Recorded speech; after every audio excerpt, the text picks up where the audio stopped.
ଅଗନା ଅଗନି ବନସ୍ତ। ସେହି ବନସ୍ତରେ ରହୁଥାନ୍ତି ଗୋଟିଏ ମଣିନାଗ ଆଉ ଗୋଟିଏ ନାଗୁଣୀ। ଘର ତାଙ୍କର ଗୋଟିଏ ଉଇ ହୁଙ୍କା। ସାରା ବନସ୍ତ ଭିତରେ ସେମାନେ ମନ ଖୁସିରେ ବୁଲନ୍ତି। ଦେହରେ ଦେହ ଗୁଡ଼େଇ ଫଣା ଟେକି ନାଚନ୍ତି। ଖୁବ୍ ଖୁସି ଖୁସିରେ ସେମାନଙ୍କର ଦିନ ବିତେ। ସବୁବେଳେ ଦୁହେଁ ମିଶି ତାଙ୍କ ଖାଦ୍ୟ ସଂଗ୍ରହ କରିବାକୁ ଯାଆନ୍ତି। ଏମିତି କିଛି ଦିନ ପରେ ନାଗୁଣୀର ଅଣ୍ଡା ଦେବା ସମୟ ଆସିଲା। ନାଗୁଣୀ ପ୍ରଥମ କରି ମା ହେବ।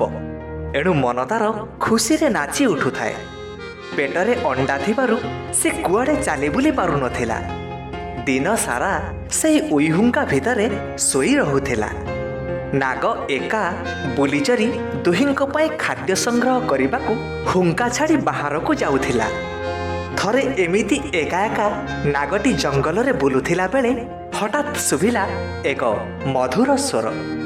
ସତେ ଯେମିତି ତାକୁ ତା ପାଖକୁ ଡାକୁଛି। ନାଗ ସେ ସ୍ୱର ପ୍ରତି ଏତେ ଆକୃଷ୍ଟ ହେଲା ଯେ ଆଉ ନିଜକୁ ରୋକି ପାରିଲା ନାହିଁ। ଧୀରେ ଧୀରେ ସେହି ସ୍ୱର ଗୁଞ୍ଜରିତ ହେଉଥିବା ଜାଗାକୁ ଆପେ ଆପେ ଯିବାକୁ ଲାଗିଲା। ସେଇ ମନମତାଣିଆ ସ୍ୱର ଥିଲା ଗୋଟିଏ ନାଗିନ ସ୍ୱର। ମଣି ଖୋଜିବାକୁ ଆସିଥିବା ଗୋଟିଏ କେଳା ମଣିନାଗକୁ ଆକୃଷ୍ଟ କରିବାକୁ ସେଇ ନାଉତୁମ୍ବା ବଜାଉଥିଲା। ନାଗ ଧୀରେ ଧୀରେ ତା ପାଖରେ ପହଞ୍ଚିଲା। କେଳାଟି ନାଗକୁ ଦେଖି ଭାରି ଖୁସି ହେଲା ଓ ନିଜକୁ ସମ୍ପୂର୍ଣ୍ଣ ପ୍ରସ୍ତୁତ କରିନେଲା। ନାଗିନ ସ୍ୱରରେ ଆକୃଷ୍ଟ କରି ନାଗକୁ ତା ବଶକୁ ଆଣିବାକୁ ଚାହିଁଲା। ସେ ସ୍ୱରରେ କି ଯାଦୁ ଥିଲା କେଜାଣି ବିଷଧର ନାଗର ସବୁ ବଳ ହଟିଗଲା। ସେ ବିନା ପ୍ରତିବାଦରେ ତା ହାତରେ ଧରାଦେଲା। କେଳା କୌଶଳ କରି ତା ବିଷଦାନ୍ତ ଉପାଡ଼ି ଦେଲା। ତାପରେ ନାଗର ମଥାରୁ ମଣି କାଢ଼ି ନେଲା। କେଳା ସେ ନାଗକୁ ସେଇଠି ଛାଡ଼ି ଦେଇ ନାଗରୁ ମଣି ନେଇ ଚାଲିଗଲା। ନାଗ ଏବେ ଭାରି ନିସ୍ତେଜ। ତାକୁ ଭାରି କଷ୍ଟ ହେଉଥାଏ। ତା ମୁହଁରୁ ମଥାରୁ ରକ୍ତ ଝରୁଥାଏ।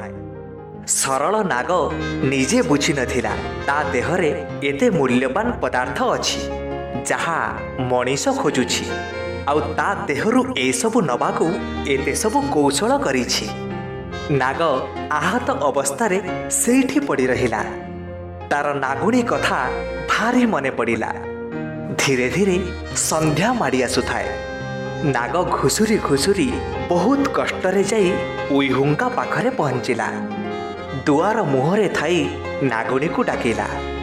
ନାଗୁଣୀ ବି ଅସୁସ୍ଥ। ପେଟରେ ତାର ଅଣ୍ଡା। ନାଗର ଡାକ ଶୁଣି ନାଗୁଣୀ ହୁଙ୍କା ବାହାରକୁ ଆସିଲା। ନାଗୁଣୀ ନାଗ ଦେହରେ ରକ୍ତ ଦେଖି ଚମକି ପଡ଼ିଲା। ତାପରେ ନାଗ ଘଟିଥିବା ସବୁ କଥା ନାଗୁଣୀ ଆଗରେ କହିଲା।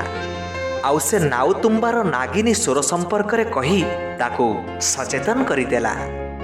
ନାଗୁଣୀ ଏକଥା ଶୁଣି ନିଆଁ ହେଇଗଲା। ତାପରେ ନାଗର ସେଇଠି ଜୀବନ ଛାଡ଼ିଗଲା। ନାଗର ମୃତ୍ୟୁରେ ନାଗୁଣୀର ଛାତି ଫାଟିଗଲା। ସେ କାନ୍ଦି କାନ୍ଦି ଅଧୀର ହୋଇପଡ଼ିଲା। ତାପରେ ନାଗର ଆଖିରୁ କେଳାର ଛବିକୁ ଚିହ୍ନଟ କଲା। ଆଉ ସେଇ କେଳାକୁ ଜୀବନରୁ ମାରିବାକୁ ପଣ କଲା। ଏମିତି କିଛି ଦିନ ବିତିଗଲା। ନାଗୁଣୀ ଅଣ୍ଡା ଦେଲା। ତା ଅଣ୍ଡାରୁ ବାହାରିଲେ କୁନି କୁନି ନାଗ ଛୁଆ।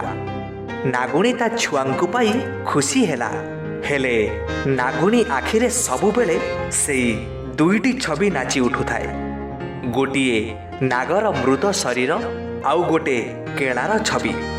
ତାପରେ ଘାଇଲା ନାଗୁଣୀ ଜଙ୍ଗଲ ସାରା ଖୋଜି ବୁଲିଲା। ଦିନେ କେଳା ଖୋଜୁଥିଲା ସାପକୁ, ଏବେ ସାପ ଖୋଜୁଛି କେଳାକୁ। କିଛି ଦିନ ପରେ କେଳା ପୁଣି ଜଙ୍ଗଲକୁ ଆସିଲା। କେଳା ଜାଣିଥାଏ ଯେଉଁ ଜାଗାରୁ ସେ ନାଗମଣି ପାଇଥିଲା ଠିକ୍ ସେଇ ପାଖାପାଖି ନିଶ୍ଚିନ୍ତ ଆଉ କିଛି ନାଗ ନାଗୁଣୀ ଥିବେ। ତେଣୁ କେଳା ଠିକ୍ ସେଇ ପାଖାପାଖି ଆସି ତା ନାଉତୁମ୍ବା ବଜେଇବାକୁ ଲାଗିଲା। ନାଗୁଣୀ ଦୂରରେ ଥାଇ ଶୁଣିପାରିଲା ସେଇ ଅପୂର୍ବ ସ୍ୱର। ସେ ବୁଝିଗଲା ନାଗ ତାକୁ ସେ ସ୍ୱର ସମ୍ପର୍କରେ ଆଗରୁ ସଚେତନ କରିଥିଲା। ନାଗୁଣୀ ନାଉତୁମ୍ବାର ସ୍ୱର ଶୁଣି କେଳା ପାଖକୁ ଗଲା। ନାଗର ଆଖିରେ ଉଠିଥିବା ଛବି ଦେଖି ଠିକ୍ ଚିହ୍ନି ପାରିଲା ଯେ ଏ ହେଉଛି ସେହି ମଣିଷ ଯିଏ ମୋ ନାଗକୁ ମୋଠୁ ଅଲଗା କରିଛି। ସାଥୀହରା ପ୍ରତିଶୋଧର ସ୍ୱର ଆଗରେ ଛଳନାର ମଧୁର ଗୁଞ୍ଜନ ନାଗୁଣୀ ଉପରେ କିଛି ବି ପ୍ରଭାବ ପକାଇ ପାରିଲା ନାହିଁ। ପ୍ରତିଶୋଧର ନିଆଁରେ ନାଗୁଣୀ ଜଳି ଉଠୁଥାଏ। ହେଲେ କେଳା ବା କାହିଁକି ବୁଝିବ ଏତେ କଥା? କେଳା ସବୁ ସାପଙ୍କୁ ବଶ କରିବା ପରି ତା ନାଗିନ ସ୍ୱରରେ ନାଗୁଣୀକୁ ବିମୋହିତ କରି ବଶ କରିଛି ବୋଲି ଭାବିଲା। ତେଣୁ ସେ ବେଫିକର ଥିଲା। ନାଗୁଣୀ ମଧ୍ୟ ଛଳନାରେ ସମ୍ପୂର୍ଣ୍ଣ ବଶ ହୋଇ ନିସ୍ତେଜ ପରି ଲାଗୁଥିଲା। ଟିକିଏ ପାଖକୁ ଯାଇ ନାଗୁଣୀ କେଳା ଉପରକୁ ଲମ୍ଫ ଦେଲା।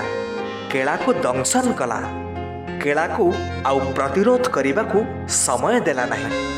ନାଗୁଣୀ ଦେହରେ ଯେତେ ପ୍ରତିଶୋଧର ବିଷ ଥିଲା ସବୁ ସେ କେଳା ଉପରେ ଛାଡ଼ିଦେଲା। କେଳା ସେଇଠି ପ୍ରାଣ ହରେଇଲା।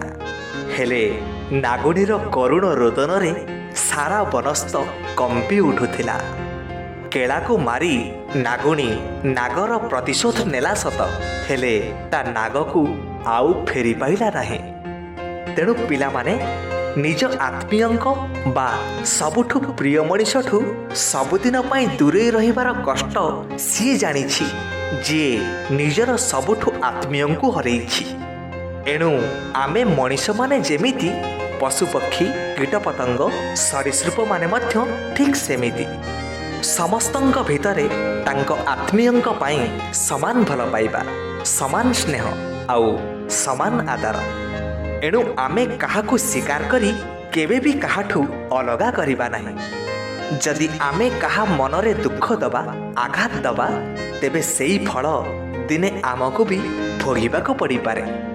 ତେଣୁ ଆମ ଚତୁଃପାର୍ଶ୍ୱରେ ସମସ୍ତେ ଭଲରେ ରହିଲେ, ଶାନ୍ତିରେ ରହିଲେ, ସୁଖରେ ରହିଲେ ଆମେ ବି ସୁଖ ଶାନ୍ତି ପାଇପାରିବା।